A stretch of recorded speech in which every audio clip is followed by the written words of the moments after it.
I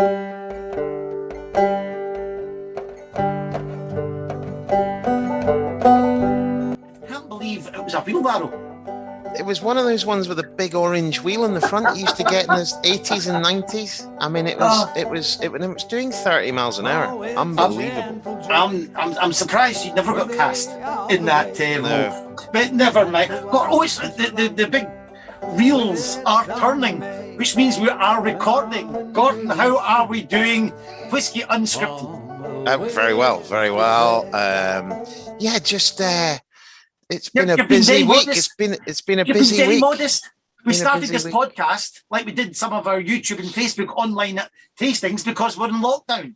We couldn't really get out and spread the chat about whiskey. Yeah, but you have. I have been out. I've been out. Mr. Dundas, you have been to a whiskey show. Please tell us all, and even more, tell us what whiskies were at the show. But paint the picture. Where was it? What happened? So, I was at the whiskey show in London, which is run by the Whiskey Exchange, now part of Pernod. But probably the most significant whiskey show in Europe in terms of the range and breadth of customers and sort of whiskey brands there. Is it public? It's a public show, sells out very quickly. There was probably, I think it was slightly less people this year, just with leaving a little bit more space around, but it was busy, and it was 3 days, Friday, Saturday, Sunday, in Old Billingsgate, which is near the Tower of London. Fabulous. A great show, great to see people, pretty normal. And it was really, really good fun. Firstly, we did the Friday night, which was great. Caught up with our team down there, Alan Wardrop, Julian and Paul, and we had a great night out after the show. And then on the Saturday, great busy show, top masterclass, which we'll come back to. Yes, can't wait. And then on the Sunday again, the show ran till 6:30. So it was a great show. Great to be talking whiskey, much more rather than on screens. It really was fabulous. Is it a big difference? Oh, Gordon, you've been to. Yes. You know how brilliant whiskey shows are. They're quite long. There's quite a lot of standing, but they are ultimately a really important part of the mix of understanding what consumers think about your brand and what they think about each individual whiskey. It really is important to hear and see that, because the people that spend £150 to go to a whiskey show are the upper echelons of the whiskey community, which are important because that influences the whiskey, environment for sure. So it was really, really good, and luckily our whiskies are being really, really well received. So we're going to get right into those tastings shortly. But what I would like to know, because what you do miss in these whiskey shows, because we are, and we keep on saying this when we're doing the podcast, we are producers. We're not commentators on the whiskey. We actually work for a company that make whiskey, and that. In that respect, you go around Europe, around the world, and you meet other producers and other people, other ambassadors. So, Gordon, who was there? Give us a bit of chat. Who wasn't there? Well, let me just. Okay, well, I'll go around a few of the first person I bumped into was Shilton from Paul John. What a fantastic gentleman he is. If you've never had a Paul John whiskey, go and try that. Shilton has moved to Scotland, actually.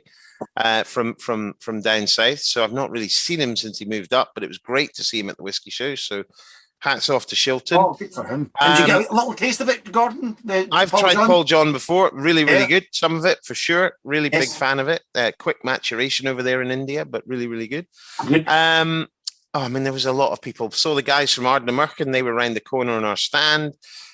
Love what they're doing, and really we're on the show before. We're on the show, so you can go back and listen to the Ardnamurchan Alex episode. Bruce, absolutely great to have him on, and great distillery. Love what they're doing. So they were there. So they're now 3 years old, Gordon. Ardnamurchan. I'm just trying to get a wee bit of 3, flavour. probably nearly close to 4 now. But yeah. No, sorry. I think the whiskey's about 5 or 6 years old. I think they've been producing for about 5 or 6 years. They didn't release a 3-year-old immediately. They waited, I think, for a couple of years to release their first. That's interesting. So, do you get a sample? I've had it before. Yeah, I tried a little bit. On the Saturday night there was a bit of a gathering underneath, so sort of all the exhibitors. So there was, food there laid on by Sukhinder and Co. And there was beers, and then there was bottles of whiskey flying around, as you can imagine. And there was all of us were down there. It was just fabulous, and we had a toast to Charlie McLean's birthday, and Serge was there. It was great. Just really, really good evening. I was a little tired on the Sunday. Yes, because I'm about to say it's a tough job. People listening to this that are maybe working in other spheres of life. Yeah, exactly. It is a tough shift. But it was just fabulous to see everybody. We saw friends of the show were there as well. And we even, probably I had over the weekend, 10 to 12 people actually come up and go, love your podcast. We've got actual listeners, Gordon. We have got listeners, and please get in touch with with the podcast via Facebook. It's a good way, or Instagram. I think that's the two channels we're working on. So we'd love to hear any comments. And obviously, Gordon, you've done your fair sort of spread of whiskey shows, and I just thought it'd be nice to have a sort of reminisce maybe about some of the whiskey shows that you've done, some of the stories that you've got. Have you got any? I love the whiskey shows. Well, actually, the one that springs to mind, Gordon, is a country quite close to my heart, and it's coming up soon. But one of the last ones I did was in the Netherlands, in Den Haag, and I'm off to Amsterdam in a couple of weeks' time. That'll be my first whiskey fair, going to a few tastings. So over to the Netherlands. It's a wonderful place. As you know, they're so passionate about their whiskey, and their distributors there, the guys from Demonic, so friendly as well. And it's just a great vibe. You've got a couple of shows coming up here, have you not? You've got a show coming up in the UK in a couple of weeks? Yes. If you're any of you, I'm going down to the Salisbury area, Southampton area to do a couple of shows. Are you not going to Ayr as well? I'm going to Ayr, yes. We'll have to get them on as well. Robbie's Dram Club. We'll get them on. Yeah, we'll get them on. Wonderful whiskey show. And again, there's many people like this that have their own specialty whiskey and wine shop, and they put on fairs for their regulars. We've got Brian down at Drambusters in Dumfries, which has sadly been cancelled this year. They've decided it's not worth the hassle in November. But Robbie's Dram Club in Ayr are going ahead October the 16th. So I'll be in Ayr Town Hall if anyone's there. We're taking the whiskey down there, and that will be a great day. And again, the enthusiasm of the locals, it's just great fun. They really know their stuff. And they've been going since the early 80s. So they've got a real good spread of the whiskey industry in Scotland the last almost 40 years. So we'd love to get them on. And I'm returning to the Birmingham Whisky Club in the Jewellery Quarter of Birmingham. They're a great place, a great setup they've got down there with Amy. Absolutely. Very good, very good. Doing a little history of whiskey down there on request. That's fabulous. So lots of shows there happening, Gordon.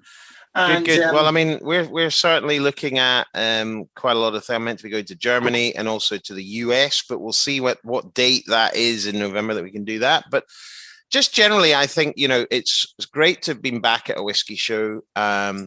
Hear the enthusiasm of everybody for whiskey generally, our whiskeys, everybody's whiskeys. It's really, really nice to. Well, you mentioned whiskey. And we want to taste the whiskies, but before we do, because that was one of the most fabulous set of whiskies that I can think of. But have you done a little look at the news? Because we just wanted to have a wee chat this week, but we wanted to have a quick cast over anything that's caught your eye. Now we're recording this October 8th, 9, 10.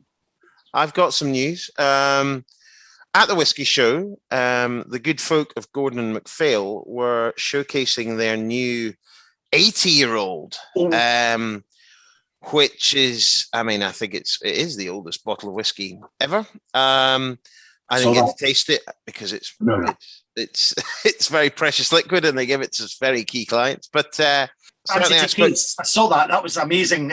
Yeah, protective fancy case. If you go, very, very lovely. You'll find that. I think one has just sold in Sotheby's for about £140,000. That was my next question. So that's a pretty high price for an 80-year-old whiskey.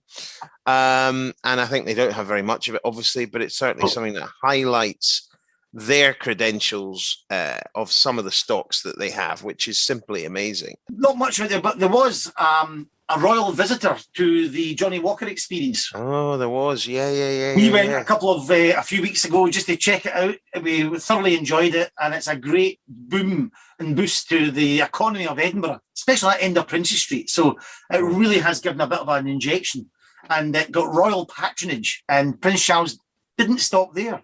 He went up to a couple of other distilleries on his travels around Scotland, and it just brought in a little bit. I call it, or used to call it, the year that changed whiskey. And when you see royals in the picture with whiskey, it really is a sort of green flag for the industry, because the year you could say the year it changed whiskey, you could say would be 1837, with the accession of Queen Victoria onto the throne of the British Empire. And up until 1822, Gordon, whiskey was illicit, it was rough, it was drunk in the hills, associated with criminality, associated with scoundrels. Within 20 years, just over, it was being then given royal patronage and brought into the drawing rooms of the rich and powerful down in London. And more than that, it was acting as a draw for people to come up and visit Scotland. It transformed its reputation within, and the lady that you really could say that would be Queen Victoria. However, you may or may not know, the first royal warrant was awarded by her predecessor, King William IV. Now, he awarded a royal warrant to a gentleman called Captain William Fraser, who was quite a tenacious entrepreneur with lots of different contacts all over high society. And he sent the whiskey down that he was making in his distillery called Brackla. And in 1835, he persuaded William IV to give it a royal seal of approval. So Royal Brackla was the first royal warrant. He was quite a fancy whiskey man. But Queen Victoria and her husband, Prince Albert. Now, you may have watched the television programme. If you're watching this out or listening to this outside of the UK, we did have Victoria, a fictional account of Queen Victoria, and it did portray her for the first time as being a bit of a party girl. And she did like a party. She did like her whiskey. She drank it with soda. She drank it with tea as well. And she drank it with claret, believe it or not. So she was quite a ginger. And her husband visited Loch Nagar in 1848, which is down as the first royal visit. And you could actually say one of the first distillery visits of all time. And they became Royal Loch Nagar. So the first license, then the first visit. And then it snowballed from there, Gordon. We've got plenty of royal warrants, including... So who've got royal warrants now? Lefroy have got a royal warrant. That's a very good question. Who's still got the royal warrants? I'm not sure. Glengoyne, if we represent Ian MacLeod Distillers, and we have got the royal warrants in Leonard Russell's office. Lang Brothers were awarded a warrant in 1984. That's by the Queen Mother. Interesting. So that went through the entire company. And if you're ever out there in the world and you look at a Glengoyne from the past, see if it's got the royal seal of the Queen Mother on it. They're out there in less and less numbers, but it's a great wee collector's edition to have. Queen Mother, a fan of Glengoyne. Fabulous.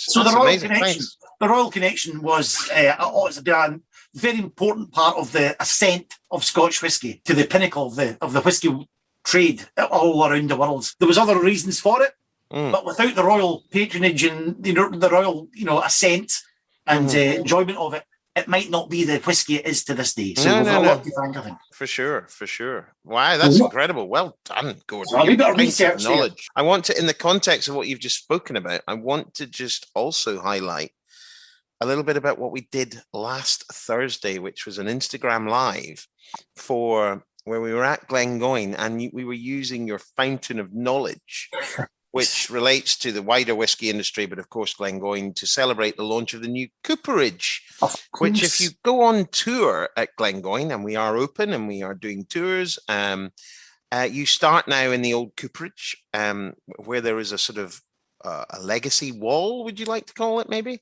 That just shows you some of the fabulous elements of the history of Glengoyne, but also, feeds a bit into the wider narrative of whiskey. And we did a tour around the distillery. Available still, isn't it? You can still go to Glengoyne's Instagram account and watch it. Absolutely. And you were fabulous talking to us about all the reasons why, what happened here, why we've got the third, the second spirit still, all those sorts of things. So have a look on Instagram. But one of the things as a result of this, Gordon, and this is a bit of news, is you are arranging a walk. Oh, yes, I am arranging a walk. We're bringing a story to life from that wall. And this is the story of before the distillery existed. This is the smuggling walk that the predominantly ladies of the parish of Glengoyne and Strathblade in Balfron would have taken to get their illicit distilled goods from that area to Glasgow. So we're recreating the smuggler's walk, where you walk from our distillery. Of course, it wasn't there in those days. There were just little stills dotted all over the landscape, creating what effectively was clear liquid, like moonshine. And we put in pouches and walked to Glasgow. And there was many people attended it. Some farmers would do it at night, 2 to 3 in the morning, with big containers and drums. They would get caught. It's a famous battle of 1813. A fatal injury is inflicted upon a farmer and dies in the arms of his brother. This is an amazing story. And actually, on the way to Glasgow, at a place called Mary Hill, there used to be a cairn, a little mound of rocks. And it was called the Smuggler's Cairn. And for every person dead, there would be a rock laid down. And it was quite a high cairn. Right. Is that where the McDonald's is? We think it's a local historian has reached out to me. We think it's roughly where the fire station was in Mary Hill. I know what the guy is. I was being facetious. Sorry. That appears in a book of 1890 or something, the Mary Hill Cairn. So we're going to walk past where we think that cairn was and lay our own stones down. And we will have pouches that are on this storytelling wall. And we will fill them with whiskey and we will recreate that smuggler's walk on October the 20th. Fabulous. So look for social media and it's going to be all over there. And it's just to say, come to Glengoyne. We've got an old cooperage room with lots of lovely stories. And this is one of them. A very busy time of it. I know you're very busy, Gordon. The year has been compressed into the last 2 or 3 months. Would that be fair to say? It has. I actually spoke to a lot of people about this at the Whisky Show, and what people may be noticing is there's a lot of whiskies coming out at the end of this year, and we've got, Tamdhus and Glengoynes and other people have got the same. The problem is the supply chain is under stress, not just in the UK, but everywhere in terms of cardboard, bottles, deliveries, all these sorts of things, and everything has a much longer lead time and is significantly more expensive. So that's why there's a lot of releases coming out in it, at this sort of time. Normally we would spread them throughout the year, but that's just the way it is. And so those looking for new products, there will be a rash of probably new products from a lot of distilleries over the coming weeks, but that's fine. We're no different. And, we've already launched a cigar malt for Tamdhu. We've launched a bat strength 6 for Tamdhu. We're also launching different products for Glengoyne with a teapot dram coming soon, everybody. And I was just speaking to, and the supply chain is the same for everybody. It's really difficult. It's not as slick as it was before. It's working. It's like a not well-oiled chain. But if you're a consumer out there, a whiskey enthusiast, you're in for a bit of a treat over the next few months. I think that's fair. I think that's fair. There's certainly as we're all discovering, everything is costing more at the moment from a perspective of putting whiskey together, power that you need, grain, everything is more expensive. So that's just the way it is, and things like that happen, and we just need to deal with it. But things are good. Things are good. And the launch of new products means that we're very, very busy. Another piece of news was about some filming I did for sustainability. Yes. Ahead of COP26. Now, this is the biggest environmental conference since Paris 2015 is happening about, 1 mile from where you're sitting, less than that. Yep. And about 7 miles from in Glasgow. So I had Scottish Enterprise up doing a little bit of filming. And the whole world is interested in sustainability, and whiskey industry, I think, sits there quite near the top in that story of being sustainable and pushing for more green initiatives. So that's the way of filming, and they came to Glengoyne. I'm very honoured that they chose ourselves. So I was doing a bit of that yesterday, Gordon. We made a really conscious effort to go to sustainable packaging at Glengoyne, which is a big part of our sort of sustainability plan.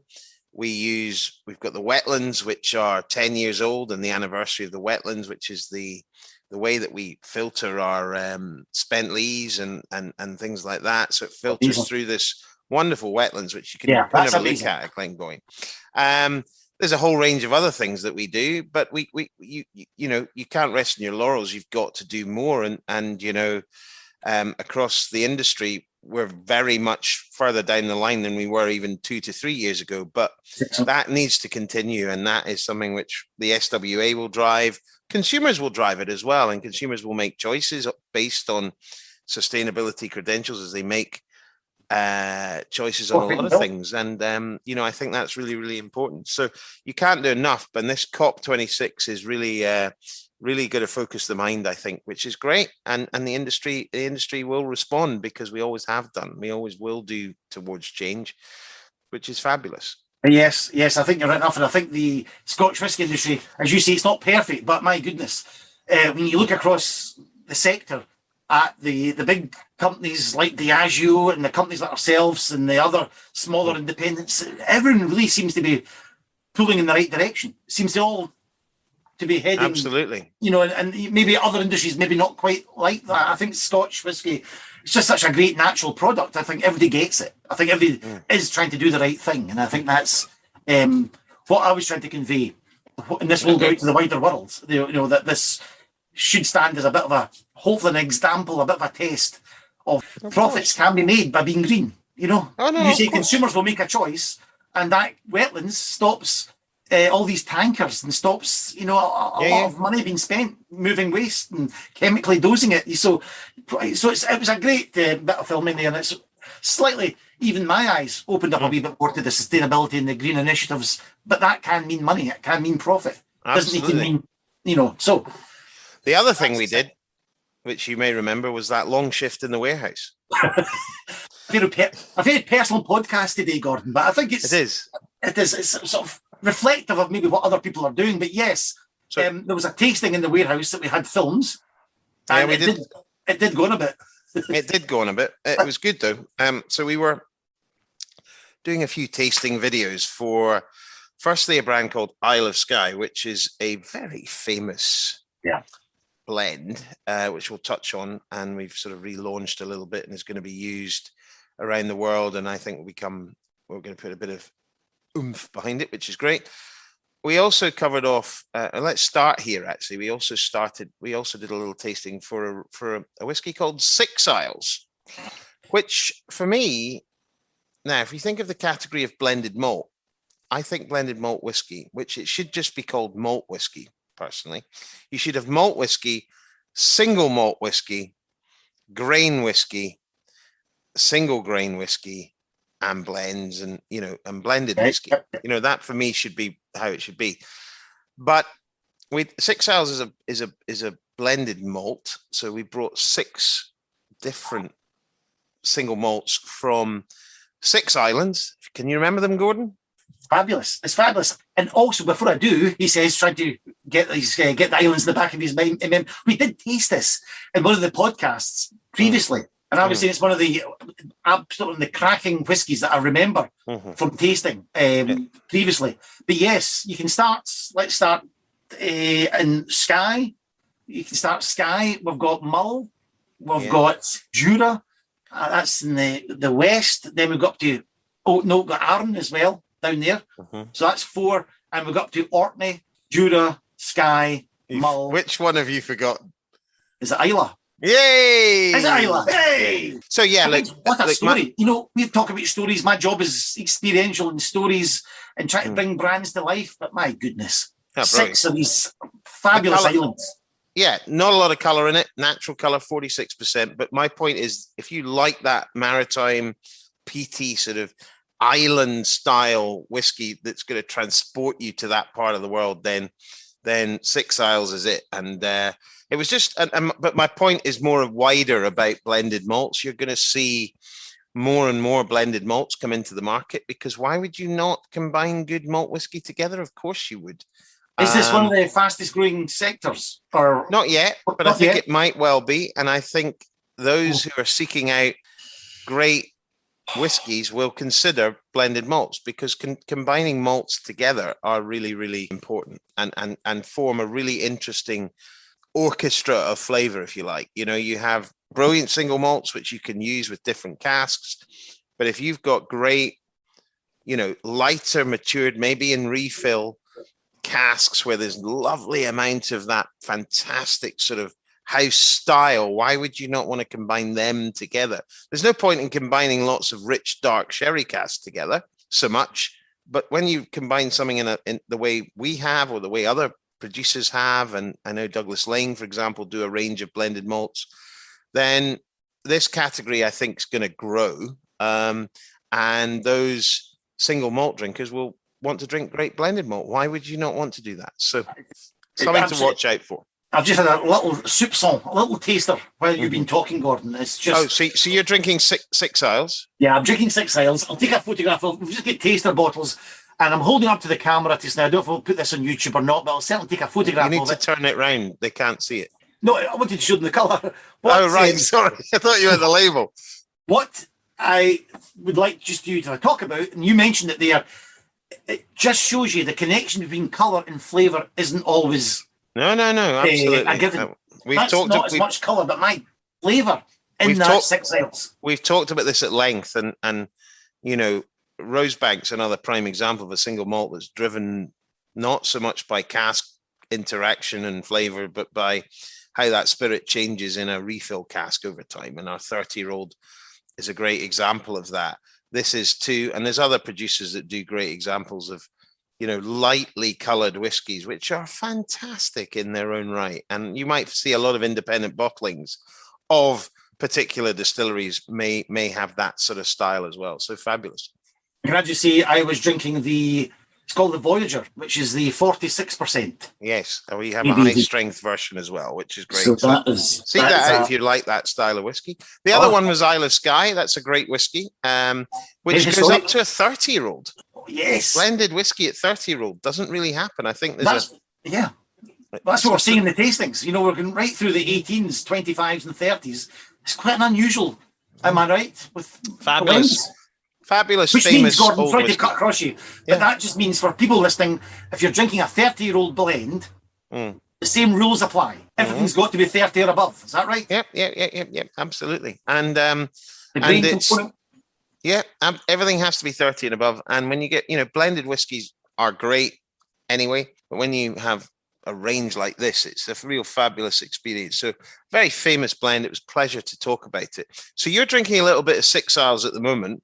Yeah, I'm just showing up the camera something here. I've got a little bit of look at the colour on that, nice and dark, everybody. And I'm just going to slip the label round. Oh, visually, he's held up the Glengoyne 50 to the camera. Yeah. Gordon, I've teased it and talked about it, but could you give us a little bit of a flavour of your masterclass that you did at Whisky Live? This was £150 a ticket. £150 a ticket. So here's a free. Could you give us a free version, please? we had about 20 plus people. It was great. Charlie McLean was in there for a while, which was lovely. Well, we just wanted to show what we can do with some of our fabulous older whiskies, and the Whisky Show is a great place to do it. So basically, we started on a couple of Rosebanks, the 30-year-old and the single cask, which came out 433. Two great examples of that fresh, vibrant style of Rosebank. Summer meadows, you know, a little bit floral, fruity, light in colour. We then moved on to a new release, which is coming out in a couple of weeks, the 36-year-old family cask, of which really is a great story behind. I can't say too much, but it's coming out. And then it's a 36-year-old single cask. 36-year-old single cask. That is lovely. Lovely, so that's lovely coming stuff. Out. So that was your three whiskies. Just want to. So you've done the 30, then a single cask Rosebank, then a single cask 36-year-old Glengoyne. Yeah. Sorry, then we went to a 50-year-old Glengoyne, which has been out for a while and is sold out in the UK and pretty much sold out around the world. Only 150 bottles of that. So we did a little a sample of the 50-year-old, and then just to round it all off, we did we showed the two sides of Tamdhu. So we did a sort of 16-year-old American oak sherry butt, nice and sort of vanillas and those types of flavors, and finished off on a 1975 European oak sherry butt, so a 45-year-old sherry butt. So look, an amazing tasting. Everybody loved it. It was a great opportunity to pour that to people who all loved it, and some of our finest drams. And unfortunately, the only downside was they had to listen to me. I was joined by the fabulous and newly keepered Alan Wardrop, though, who obviously filled in the blanks. That's fantastic. You've just dropped another piece of news. You said the Keepers of the Quaich have been announced as well. And I believe you are one, Gordon. Could you just explain what happens, what it is, and who else was inducted this week? Well, yeah, the Keepers of the Quaich it's a real honour to become a Keeper of the Quaich. And what I'm loving about Keepers of the Quaich is it's all about the personalities of the industry who've helped drive, Scotch forward around the world. So there's about 2,500 members approximately, and they induct about 25 to 50 twice a year, roughly. And so, yeah, it's a real honour to be. Yeah, give us a background. When were you? I was inducted in 2013, so I've been a keeper for a long time. Not been back to the dinner since, if I'm honest, but I've been a keeper for a long time, and I'm very honoured to have been made one. And so, yeah, there's quite a lot of friends of mine within the industry who are keepers, and it's a fabulous evening up at Blair Castle. Quite a bit of pomp and ceremony and all that. But I think ultimately what's great is that the keepers is becoming more relevant. There's more women becoming keepers, which is great. Yes. It's a real honor to be one. And so that was on Monday night. It went very well. On our latest Keeper of the Quaich, Ian McLeod. That was absolutely. No, absolutely, and congratulations to him. And it's a real honor. So lots going on, and that was a wonderful selection of whiskies there, Gordon. I have to say that was. Well, it's about very good. I've been lucky to do some amazing classes. I did an amazing class when I worked for Bowmore in the number one warehouse, number one vaults at Bowmore, which I did. I was probably more partaking than doing it, but it had black, white, and gold Bowmore in it, which was pretty special. But this is to have three amazing distilleries producing such great whiskey, and to showcase it and to get people to taste it is ultimately, as a family business, what we want people to do. So it was an amazing class, I have to say, and I'm lucky enough to have 4 of the 6 bottles sitting in front of me. Well, I think once you stop recording, Gordon, maybe I'll pop round in the taxi. Yeah. It's Friday. Liberate some from you. It is Friday. That's so right. Yeah, incredible. Great, Gordon. It's nice to see the live shows are back. That's what we wanted to do with this episode of Whisky Unscripted. It's just to say it's great. You got on the road, and I will shortly be on the road, and the whisky world slowly and surely sparking to life again, which is a great thing. And as I've mentioned, it's doing it in more sustainable ways than ever before. So it's been a lovely episode, Gordon. I'm going to pour myself a little Tamdhu, I think, and just say, wish you your health. Yeah, and cheers to everybody we saw at the weekend. It was fabulous at the weekend. I know you're out and about as well. And it's just nice, as you say, to get back to a semblance of normality. I'm not drinking a 50-year-old Glengoyne, if I'm honest. I've got the 18 in my glass. So he's off to the auctions. No, he's not. Folks, ladies and gentlemen, thank you very much for joining us on Whisky Unscripted.